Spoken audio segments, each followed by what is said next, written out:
Chia সিডকে আমরা super food বলি কারণ এর মধ্যে রয়েছে মাল্টি নিউট্রিয়েন্ট এবং এর বেনিফিট প্রচুর।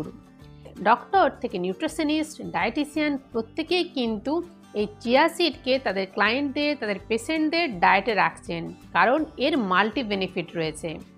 আজকে আমরা জানবো এই চিয়া সিডকে আমাদের ডায়েটে কিভাবে রাখলে আমরা 7 দিনের মধ্যে বেলি ফ্যাট লস করতে পারবো আর সাথে সাথে ওয়েট লসও করতে পারবো। তো আজকে আমি সেই কিছু টিপস অ্যান্ড ট্রিক্স আর কিছু রেসিপি শেয়ার করব যেটাতে তোমরা চিয়া সিডকে তোমাদের ডায়েটে সিম্পল ওয়েতে রাখতে পারবে, তোমাদের ওয়েট লস করতে পারবে। সো হ্যালো বন্ধুরা, warm welcome to my channel. তোমরা দেখছো ডায়েটিশিয়ান শুক্লার হেলদি লাইফস্টাইল। আশা করি তোমরা সবাই ভালো আছো, হ্যাপি আছো।